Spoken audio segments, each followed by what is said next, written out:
Evening. I was going to do a little video over my bump helmet here. I've found helmets to be useful in the past, even if they're not ballistic. This one is certainly not ballistic. In fact, this is a knockoff of an OpsCore carbon helmet made by a company called Emerson. Pretty sure they're based out of China, no doubt about that. That's fine.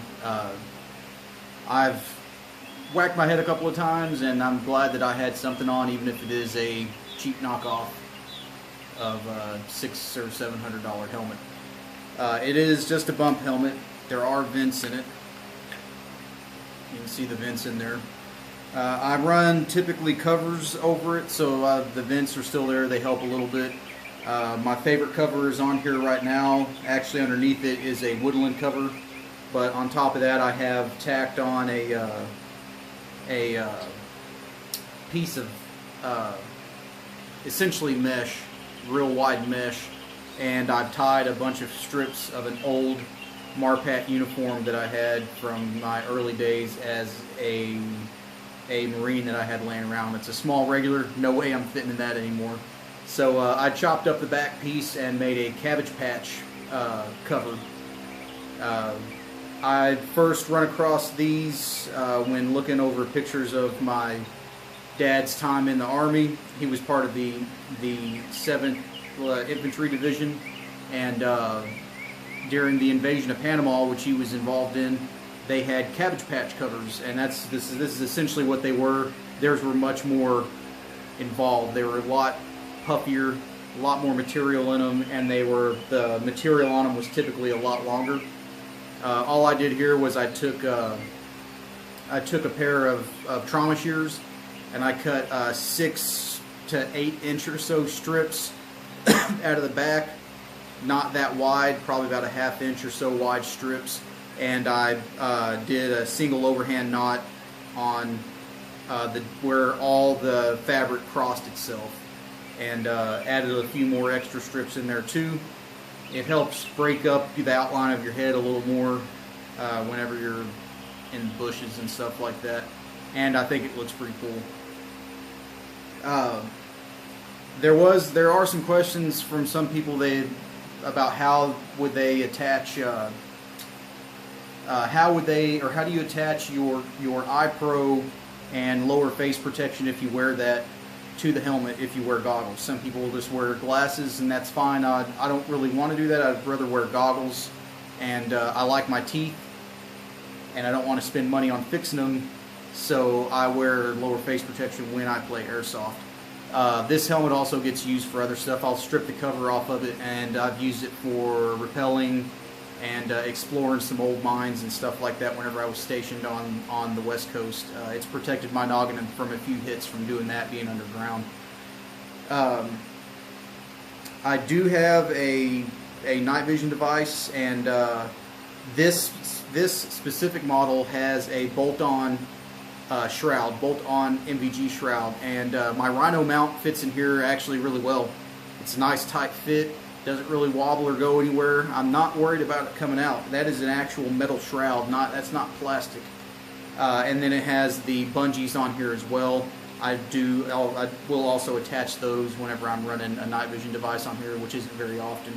I haven't really put back enough money for a good night vision device, so I'm still using some Gen 1 stuff. It is a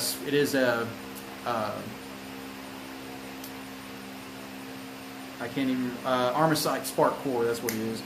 The resolution on that model is really good. That's for a whole different video. I've used good Generation 3 stuff, and it's the Spark Core. It's a good Gen 1 unit if you're going to use Gen 1, but it doesn't hold a candle to Gen 3 and even Gen 2 Plus.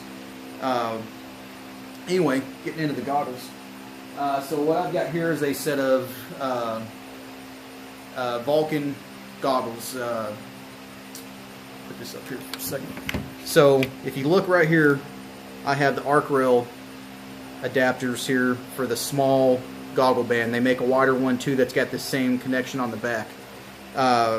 You cannot wear I can't wear this on my head anymore without the helmet.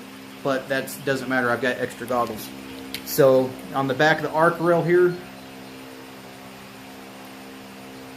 where it comes up,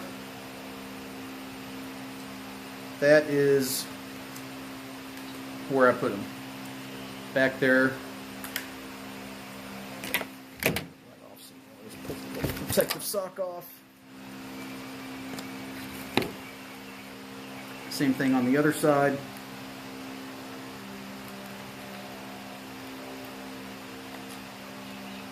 The Cabbage Patch cover does get in the way of some of your stuff on your rails, but once it's set, it's really not anything you got to worry about. So, drop the goggles down. They're held in place by the clips at the back. I do, like I said, I run lower face protection. This fits in well right underneath the goggles, and it saved my teeth a couple of times. You still feel it when you get hit in it, especially up here on the nose where your nose is pressed against the mesh. You will feel that.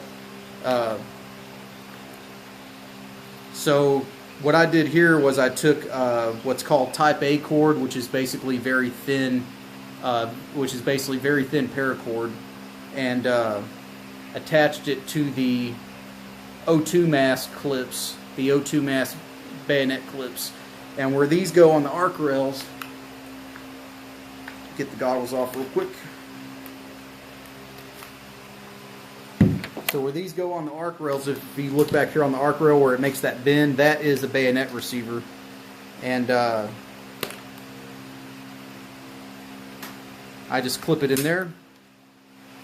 And then when you're wearing the helmet, you can put it on there. You can put the helmet on pretty easily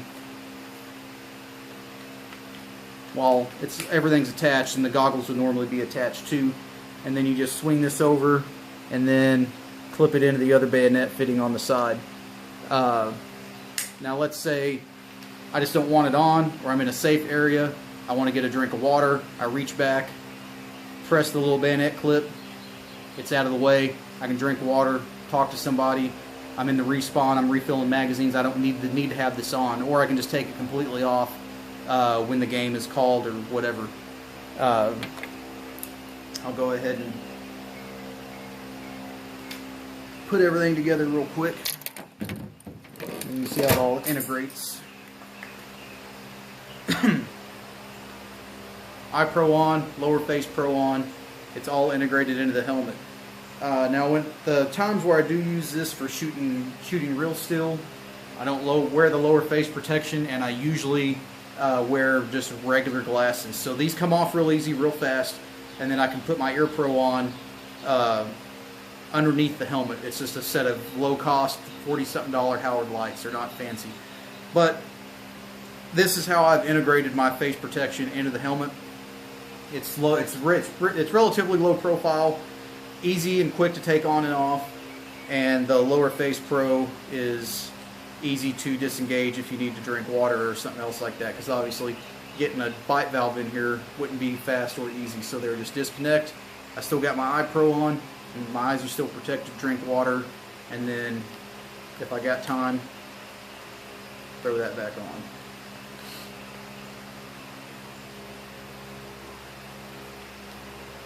There you go. And I just attached it over the goggle straps right there. Just a little bit faster. That's it. Have a good one.